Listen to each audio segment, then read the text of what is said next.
kanımdan çıkmayan yara. İçimiz razı ve taşımız kara. Kalbimiz esirli yağıştan yana. Belki de bir ömür vergili sana. Kanımız negatif yönü sen plus. Derdimi düşünen adamlar nus. Fanlara gerek bir şeylece aydım. Her gece yatana aydım mı aydım. Saçımdan tapılan birce aktar sen. Başımdan aşağı gelişen parten. Yüreğim alımmen belki de pis. Yadından çıkmayacak sonkuca kis.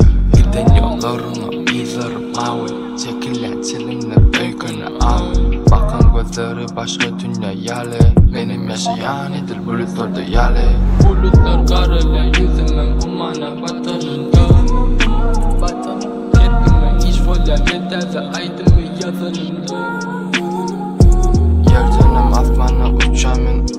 Senin kucağında yatanımda. Yatığım acık ben asuda bulutların arasında. Bulutlar karayla yüzümün kumana batanında. Her kime iş olan ben teze aydımı yazanımda. Yerdenim asmana uçamın. Senin kucağında yatanımda. Yatığım kalacak ben asuda bulutların arasında. Duyguları gürletmeli saklamalı değil. Yürekten olmasa sevmeli değil. Son basan ayık izim nerede belli değil. Geleceğim için tek kelamda planken. Duygularımı yatladım düşlerimde. Koysana koysan ya sensizlikte. Bulutların içinde ağlaştım belki de. Yitirsen sen beni gözleyen mi yine de. İnni özüm der ağlaştım mendilde. Donun yürek bilen yarıştı mı belki de. Önünden aydan o haçan gelecek. Bilem ok inni seni haçan görecek.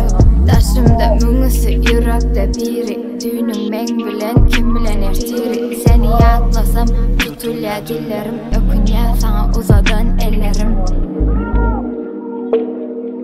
Ökünya sana uzadan ellerim.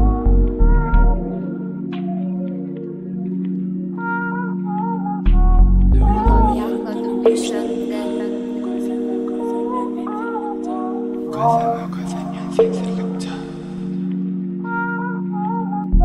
Bulutlar karayla yüzümün kumana batanında.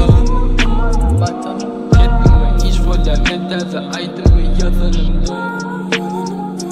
Yerdenim asmana uçamın. Senin kucağında yatanımda. Yatığım acık ben asuda bulutların arasında.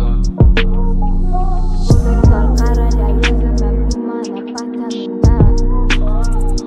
Her kime iş olan ben teze aydımı yazanımda.